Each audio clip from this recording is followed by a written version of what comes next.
அல்ஹம்துலில்லாஹ். அல்லாஹ்வின் மிகப்பெரும் கிருபையால் 25வது தராவீஹ் தொழுகையை நாம் முடித்துவிட்டு அமர்ந்திருக்கிறோம்.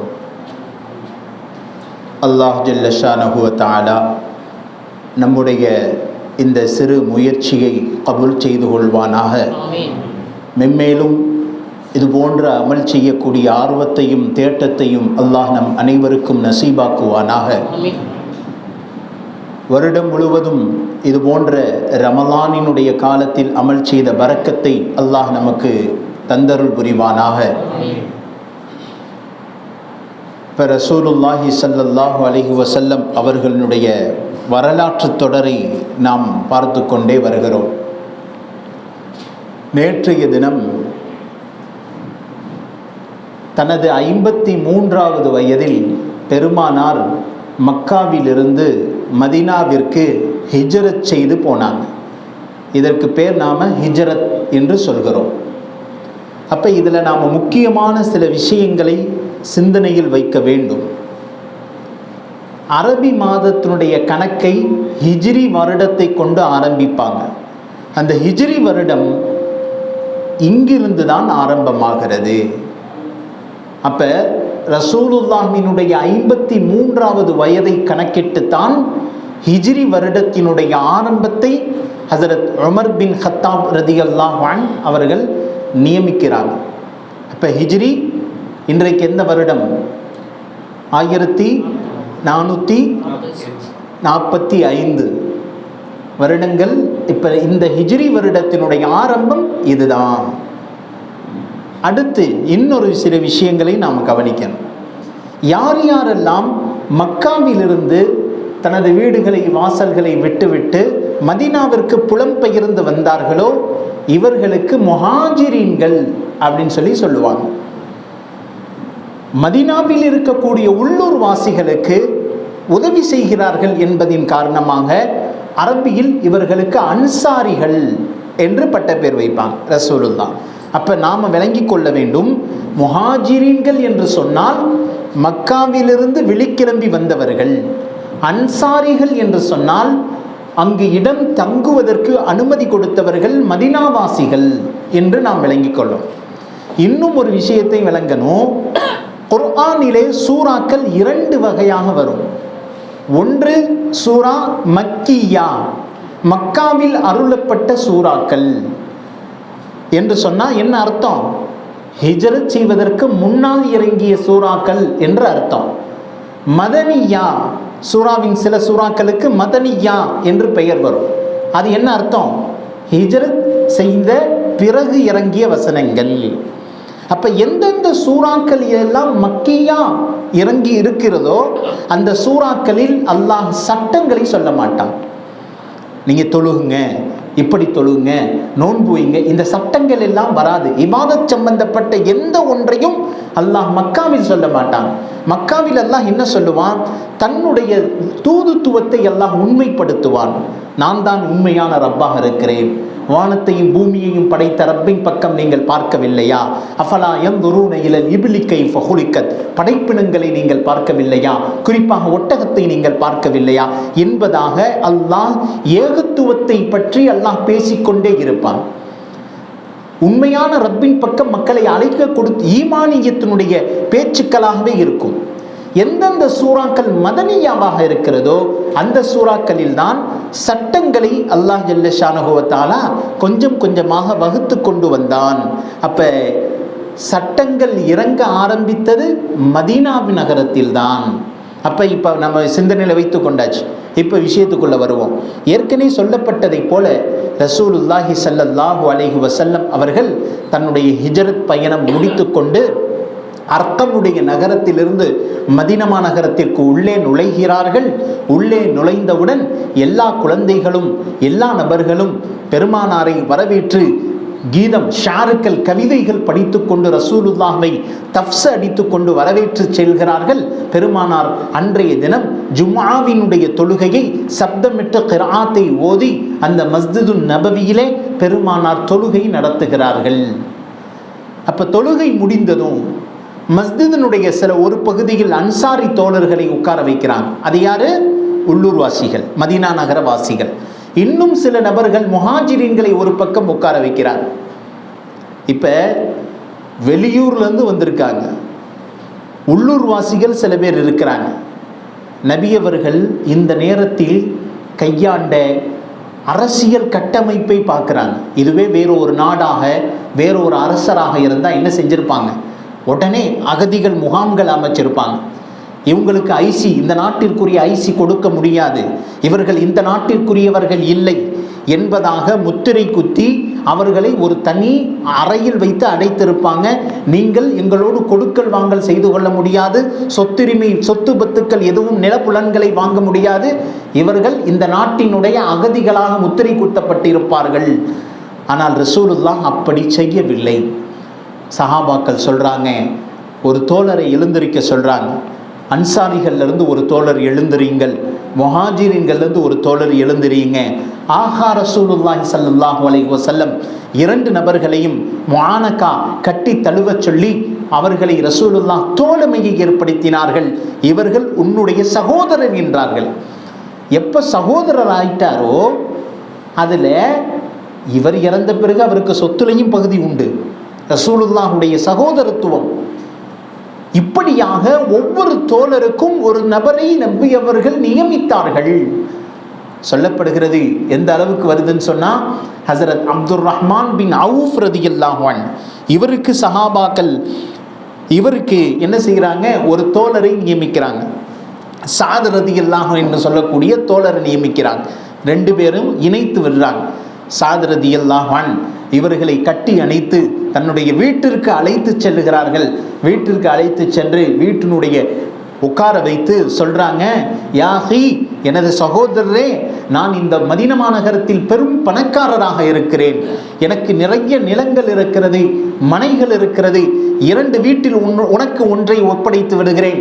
என்னுடைய இரண்டு மனைவி ஒருவரை தலாக் விட்டு உனக்கு நான் அமைத்து திருமணம் முடித்து தருகிறேன் என்பதாக அப்துர் ரஹ்மான் பின் அவுஃப் ரலியல்லாஹு அன்ஹு அவர்களுக்கு அந்த சாத் ரலியல்லாஹு சொல்றாங்க.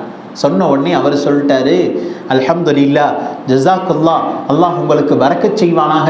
எனக்கு அதெல்லாம் தேவையில்லை, எனக்கு கடை வீதி எங்க என்று காட்டுங்க. கடை வீதி அவர்களுக்கு நேராக அழைத்து சென்று கடை வீதி காட்டப்பட்டது.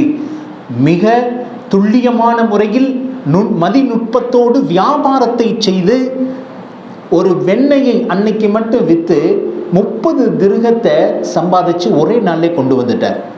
30 திர்ஹத்தை சம்பாதித்து ஒரே நாளிலே கொண்டு வந்துட்டார். யோசிக்கணும், நபி அவர்கள் மதீனா நகரத்திற்கு உள்ள நுழைஞ்ச உடனே ஒரு மஸ்ஜிதிற்கு இடம் வாங்கினதே 10 திர்ஹம் தான். 10 திர்ஹத்துக்கு ஒரு இடத்தை வாங்கிட்டாங்க. ஆனால் அப்துர் ரஹ்மான் பின் அவுஃப் முதல் நாளிலேயே வெண்ணெயை வைத்து சம்பாதித்து 30 திர்ஹத்தை சம்பாதித்து கொண்டு வந்துட்டார். அதற்கு பிறகு அல்லாஹ் பொருளாதாரத்தில் பெரும் பரக்கத்தை அல்லாஹ் ஏற்படுத்தினான் என்று வரலாறு வருகிறது. அப்போ ரசூலுல்லாஹி ஸல்லல்லாஹு அலைஹி வஸல்லம் அவர்கள் ஹிஜ்ரத்தினுடைய முதல் ஆண்டில் அவர்கள் செய்த மிகப்பெரிய புரட்சி இது. அப்போ ஹிஜ்ரத்துடைய முதல் ஆண்டு நபி அவர்களுக்கு இங்கிருந்து 10 ஆண்டு, அவர் அதற்கு பிறகு 63 வயதில் பெருமானார் வஃபாத் ஆகிறாங்க. முதல் ஆண்டில் ரசூலுல்லாஹ் செய்த சில முக்கியமான பிரதானமான அமல்களை மட்டும் நாம் சொல்லிட்டு அடுத்தடுத்த ஆண்டுகள் போய்கொண்டே இருக்கணும். இதில் முதல் ஆண்டில் சஹாபாக்களுக்கு தோழமையை ஏற்படுத்தினார்கள். அதே நேரத்தில் மதீனாவினுடைய எல்லை பகுதியில் சில யூதர்கள் தங்கியிருந்தாங்க. அந்த யூதர்களில் பனு குறைவா என்று சொல்லக்கூடிய யூதர்களும், பனு நுதைர் என்று சொல்லக்கூடிய யூதர்களும், பனு கைன்கா என்று சொல்லக்கூடிய கூட்டமும் 3 கூட்டம் அங்கேருந்து தங்கியிருந்தாங்க. ஏன் இந்த மதீனாவுடைய எல்லை பகுதியில் தங்கியிருக்காங்கன்னு சொன்னால், அவர்களுடைய வேதத்தில் முன்னறிவிப்பாக அல்லாஹ் சொல்லியிருந்தான், இந்த எத்ரிபுடைய தேசத்தில் தான் இறுதி தூதர் பிறக்கவிருக்கிறார் என்பதை அவங்களுடைய வேதத்தில் கேள்விப்பட்டு, நாம் அந்த இறுதி தூதரை முதல் முறையாக ஈமான் கொள்ளணும் என்று நபி அவர்களுடைய வருகையை எதிர்பார்த்தே யூதர்களுடைய 3 கூட்டங்கள் அங்கே தங்கிருச்சு.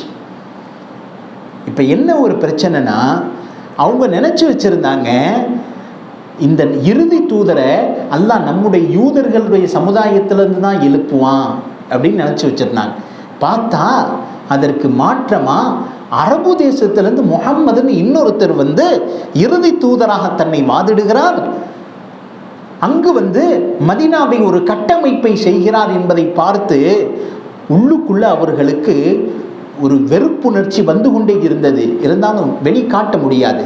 நாம் இந்த ஊரின் வெளியூர்காரர்கள், மதீனாவினுடைய வெளிப்புறத்தில் தங்கி இருக்கிறோம். நாம ஏதேனும் வார்த்தையை சொன்னால் மதீனாவாசிகள் நம்மளை அழித்து விடுவார்கள் என்று பயந்து அந்த குரோதத்தன்மையை மனசுக்குள்ளே வைத்திருந்தான். வெளிப்படுத்தலை இந்த 3 கூட்டம். ஏன்னா என்னுடைய சமுதாயத்தை எல்லாம் புறக்கணித்து விட்டு அரபு சமுதாயத்தை எல்லாம் நபியாக தேர்ந்தெடுத்தானே அப்படின்ற ஒரு வெறுப்பு உள்ளத்திலேயே இருந்து கொண்டு வந்தது. ஏன்னா பனி இஸ்ரவேலர்களில் அல்லாஹ் அதிகமான நபிமார்களை தேர்ந்தெடுத்தான். ஒரு தூதரை அல்லாஹ் முஹம்மதை இறுதி தூதராக எடுத்தது அவர்களுக்கு பொறுத்து கொள்ள முடியவில்லை. பெருமானா ஸல்லல்லாஹு அலைஹி வஸல்லம் அவர்கள் மதீனா நகரத்தினுடைய முதல் அரசியல் கட்டமைப்பை இங்கிருந்து ஆரம்பிக்கிறாங்க. அன்சாரிகள் முஹாஜிரின்களை தோழமை ஏற்படுத்தியதைப் போல இந்த 3 கூட்டங்களை சந்தித்து வரவழைத்து அந்த இடத்தில் ஒப்பந்தத்தை மேற்கொள்றாங்க. என்ன ஒப்பந்தம்? எங்களுக்கு எதிரியாக இருப்பவர்களுக்கு யாரும் துணை போய்விடக்கூடாது. எங்களுக்குரிய எதிரி அவர்கள் உங்களுக்கும் தான் எதிரி. எனவே அவர்களுக்கு நீங்கள் எந்த விதமான உதவிகளையும் நீங்கள் செய்துவிடக்கூடாது. அப்படி நீங்கள் செய்யாவிட்டால் பாதுகாப்பாக மதீனாவில் நீங்கள் இருந்து கொள்ளலாம் என்பதாக இந்த கூட்டங்களுக்கு மத்தியில் பெருமானார் ஒப்பந்தத்தை மேற்கொள்கிறார்கள்.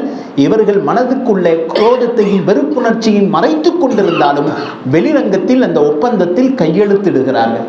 இது முதல் வருஷம், பெருமானாருடைய ஹிஜ்ரத்தினுடைய முதல் வருடம் கழிகிறது. அடுத்து 2வது வருடம் ஆரம்பமாகிறது. நபிக்கு எத்தனாவது வயசு? அப்ப 53 முடிஞ்சிருச்சு, 54. ஹிஜ்ரத்தினுடைய 2வது வருடம் பெருமானாரினுடைய 54வது வயது. இந்த வருடத்தில் தான் சில முக்கிய அமல்களை அல்லாஹ் ஜல்ல ஷானஹு வ தஆலா இந்த உம்மத்தை முஹம்மதியாவிற்கு கடமையாக்குகிறான். அதற்கு முன்னால் வரைக்கும் பாங்கு கிடையாது. தொழுகைக்கு அழைக்கிறதே முடியாதுல. மக்காவில் இருக்கும்போது தொழ முடியாது. மதீனாவிற்கு இப்பதான் வந்திருக்கிறாங்க. அல்லாஹ் ஜல்ல ஷானஹு வ தஆலா கொஞ்சம் கொஞ்சமாக சமுதாயத்திற்கு தொழுகையை அறிமுகம் செய்கிறான். தொழுகை வந்தவுடனே அழைப்பதற்காக வேண்டி ஒரு பாங்கு எப்படி அழைப்பது என்பதாக பெருமானார் ஆலோசனை செய்கிறாங்க. சஹாபாக்களுடைய கூட்டத்திலே உட்கார்ந்து வைக்கப்பட்டு எப்படி மற்றவர்களை தொழுகைக்கு அழைக்கலாம் என்பதாக ஆலோசனை செய்யப்பட்ட பொழுது ஒவ்வொருத்தரும் ஒவ்வொரு காரணங்கள் சொல்றாங்க. யாரோ சொல்லலாம், உயரமான பகுதியில் ட்ரம்மை வச்சு அடிப்போம். ஒருத்தர் சொல்றார், தொழுகை நேரம் ஆயிடுச்சுன்னா ட்ரம்மை வச்சு அடிப்போம். இன்னொருத்தர் சொல்றாரு, இல்லை யாரோ சொல்லலாம், நெருப்பு மூட்டி விடலாம். நெருப்பு உயரமான இடத்துல விளக்குகள் போன்று எரிஞ்சிருச்சுன்னா தொழுகை நேரம் ஆயிடுச்சுன்னு பார்த்துட்டு மக்கள் வருவாங்க. இப்படியாக ஒவ்வொரு நபரும் ஒவ்வொரு ஆலோசனையை சொன்னார்கள். ரசூலுல்லாஹ்வுக்கு எதுவுமே திருப்தியா வரல, மனசுல எடுத்துக்கொள்ளவில்லை.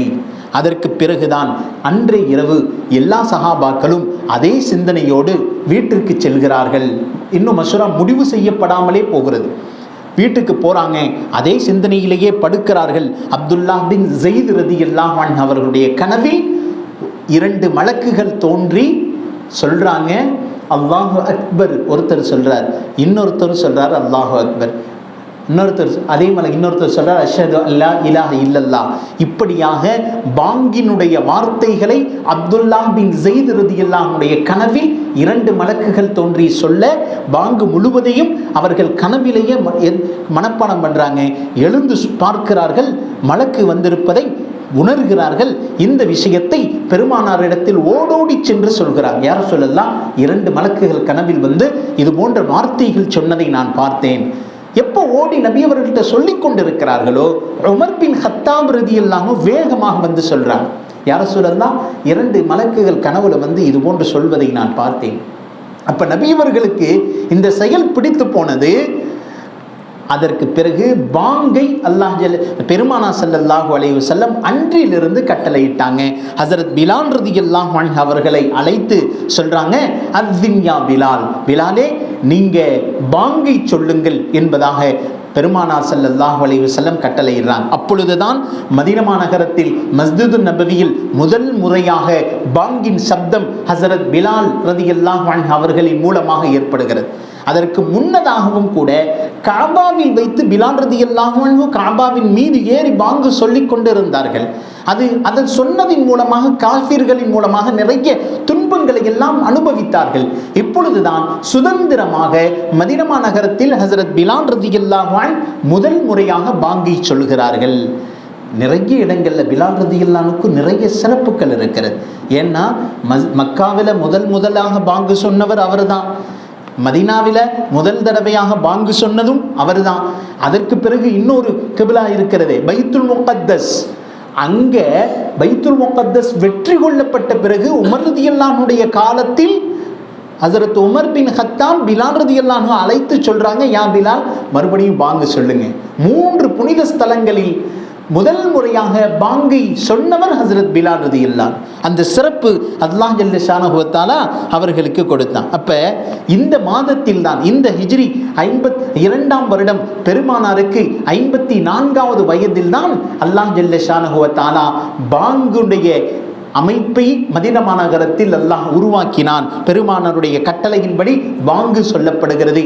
அதற்கு பிறகு ரமலானினுடைய நோன்பும் இந்த மாதத்தில் தான், இந்த வருடத்தில் தான் ரசூலுல்லாஹி ஸல்லல்லாஹு அலைஹி வஸல்லம் அவர்களுக்கு உத்தரவின்படி அல்லாஹ் கடமையாக்கினான். அதற்கு பிறகு ஜகாத், ஏழைகளுக்குரிய ஜகாத்தினுடைய வரியும் கொடுக்க வேண்டும் என்பதையும் இந்த வருடத்தில் தான் கடமையாக்கப்படுகிறது. ஜகாத்துடைய சதக்கத்துல் ஃபித்ர் இந்த வருடத்திலிருந்து கடமையாகிறது. 2 பெருநாள் தொழுகை, ஈதுல் ஃபித்ர், ஈதுல் அத்ஹா, பெருமானாருடைய ஹிஜ்ரி 2வது வருடத்திலிருந்து தான் கடமையாகிறது. இந்த நேரத்தில் பெருமானா ஸல்லல்லாஹு அலைஹி வஸல்லம் ஹிஜ்ரி 2வது வருடம், அந்த நேரத்தில் பனு சாலிம் என்ற கோத்திரத்தை சந்திப்பதற்காக வேண்டி மதீனாவிலிருந்து சில தூரம் உள்ள கிலோமீட்டர் தூரத்தில் உள்ள ஒரு கோத்திரத்தை சந்திப்பதற்காக போறாங்க. போகக்கூடிய நேரத்தில், அந்த நேரத்தில் அதற்கு முன்னால் 17 மாதங்களை அல்லாஹ் ஒரு கட்டளை இட்டிருந்தான். என்ன கட்டளைனா, நபி அவர்களே, அந்த யூத கூட்டங்கள் 3 கூட்டம் அந்த இடத்துல இருக்குது, இவர்களை திருப்திப்படுத்துவதற்காக வேண்டியும் மதீனா நகரத்தில் இருக்கக்கூடிய முஸ்லிம்களை ஆறுதலுக்காக வேண்டியும் நீங்க கிபிலாவை மஸ்ஜிதுல் ஹரமை முன்னோக்க வேண்டாம், மக்காவை நீங்கள் கிபிலாவாக இப்பொழுது எடுத்துக்கொள்ள வேண்டாம், அனுமதி வரும் வரைக்கும் நீங்க பைத்துல் முகத்தஸையே கிபிலாவாக எடுத்துக்கொள்ளுங்கள் என அல்லாஹ் கட்டளையிட்டு இருந்தான். பைத்துல் முகத்தஸ் யூதர்களுடைய கிபிலா, ஆரம்ப காலத்திலிருந்து அதுதான் கிபிலா. இப்ராஹிம் அலைஹிஸ்ஸலாத்திற்கு பிறகுதான் இது கிபிலாவாக மாற்றப்பட்டது. அப்ப யூதர்களின் பக்கம் அவர்களுடைய கிபிலாவை முன்னோக்குவதனால அவர்களின் நம்முடைய இஸ்லாத்தின் பக்கம், மார்க்கத்தின் பக்கம் வருவதற்கு வாய்ப்பு இருக்கிறது என்பதனாலே அல்லாஹ் பைத்துல் முகத்தஸை கிபிலாவாக முன்னோக்க வேண்டும் என்று கட்டளையிட்டிருந்தான். ரசூலுல்லாஹ் 17 மாதங்கள் முன்னோக்கி இருந்தாங்க. இந்த நேரத்தில் தான் ரசூலுல்லாஹ் அவருக்கு ஒரு ஆசை உள்ளத்தில் வந்துச்சு. எப்போ அல்லாஹ் மக்காவை கிபிலாவாக எடுத்துக்கொள்ளணும்னு அல்லாஹ் சொன்னான்னா இன்னும் நல்லா இருக்குமே என்று ரசூலுல்லாஹ் ஆசைப்பட்டு கொண்டே இருந்தார்கள். வானத்தின் பக்கம் எதுவும் வகை வராதான் பார்த்து கொண்டே இருப்பார்கள். இந்த நேரத்தில் தான் பனு சாலிம் என்ற கோத்திரத்தை சந்திப்பதற்காக வேண்டி போறாங்க. அங்க லுகருடைய நேரம் வருகிறது. லுகர் தொழுது கொண்டிருக்கிறாங்க. கரெக்டா ஜிப்ரீல் அலைஹிஸ்ஸலாம் தொழுகையினுடைய இடையிலேயே வகை வருகிறது. கத் நரா தகல்லுப வஜ்ஹிக ஃபிஸ் ஸமா, நீங்க வானத்தின் பக்கம் முகத்தை மீண்டும் மீண்டும் பார்ப்பதை நாம் திட்டமாக பார்த்து கொண்டே இருக்கிறோம். ஃபவல்லி வஜ்ஹக ஷத்ரல் மஸ்ஜிதில் ஹராம், எனவே நீ நபியே நீங்கள் மஸ்ஜிதுல் ஹராமின் பக்கம் நீங்கள் முன்னோக்குங்கள்.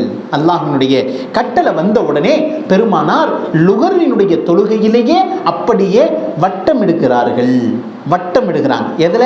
முன்னாடி மஸ்ஜிதுல் அக்ஸாவை முன்னோக்கி தொழுது கொண்டிருந்த ரசூலுல்லாஹ், தக்பீரை அதை கொண்டு முன்னோக்கி ஆரம்பித்த ரசூலுல்லாஹ், தொழுகையினுடைய இடையிலேயே வகை வந்தது உடனே அப்படியே மஸ்ஜிதுல் ஹராமின் பக்கம் திருப்புகிறாங்க.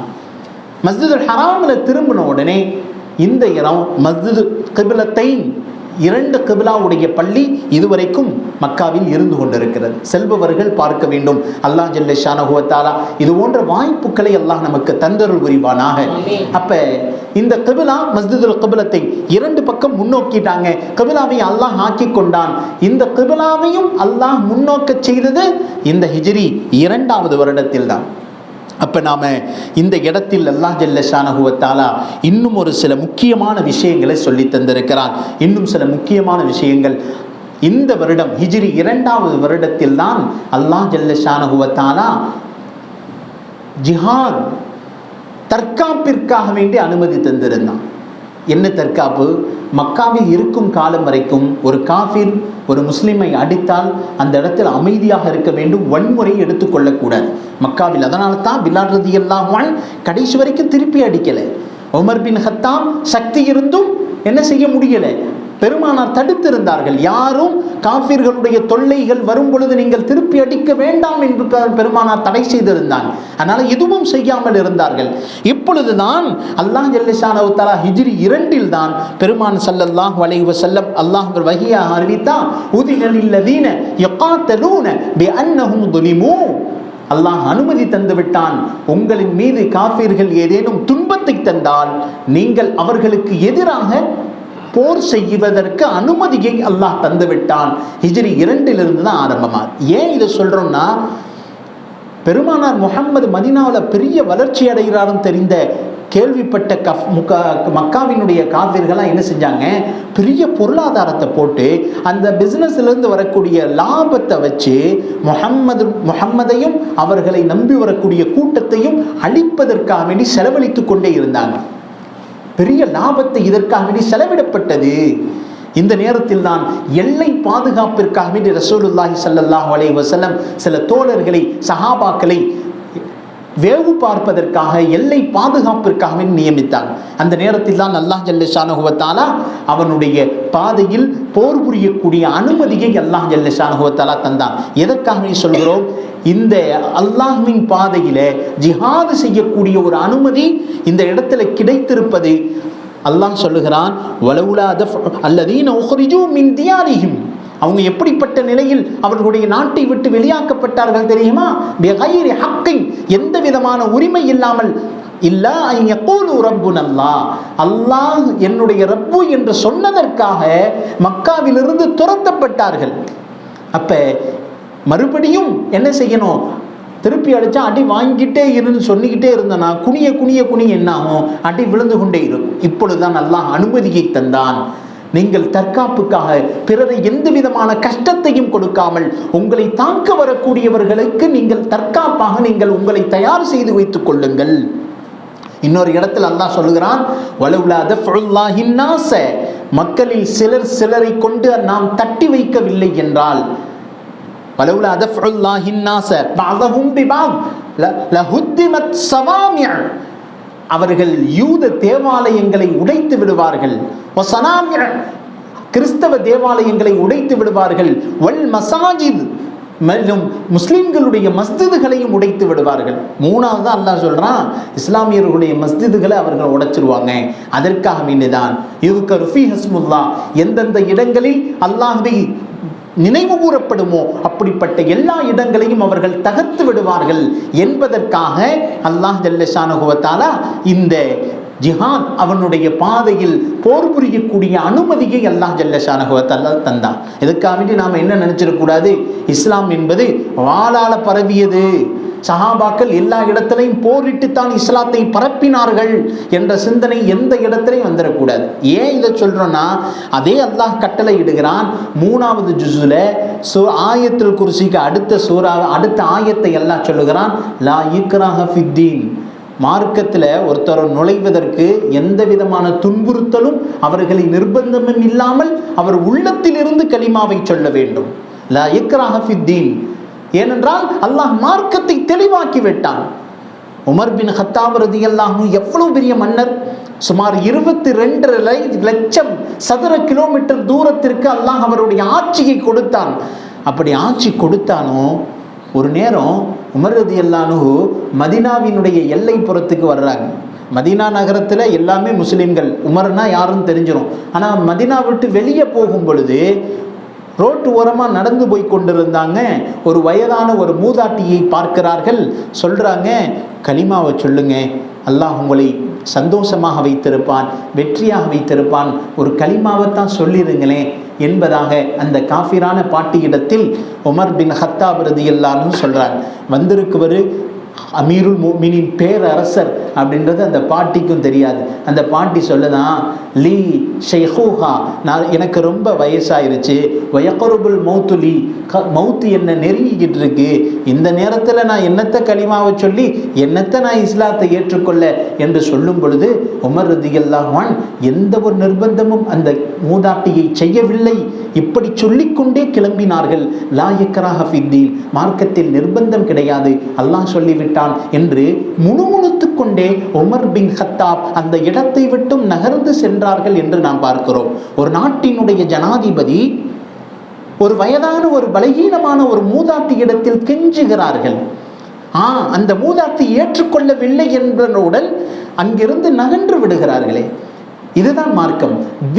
தீன் என்பது நற்குணங்களின் மூலமாகத்தான் பரவியதை தவிர எந்த ஒரு இடத்திலேயும் எந்த ஒரு சூழ்நிலையிலேயும் சஹாபாக்கள் வாளை எடுத்து கழுத்தில் வைத்து நீ கலிமாவை சொல் என்று எந்த ஒரு வரலாற்றையும் நம்மால் பார்க்க முடியாது. உலகத்தினுடைய அதிகமான இஸ்லாமியர்கள் உள்ள நாடு எதுங்க சொல்ல முடியுமா? இந்தோனேஷியா. இந்தோனேஷியாவிற்கு இன்னும் சஹாபாக்கள் போகவில்லை, ஆனால் முஸ்லிம்கள் மெஜாரிட்டியாக மாறிடுச்சு. சஹாபாக்கள் போகல.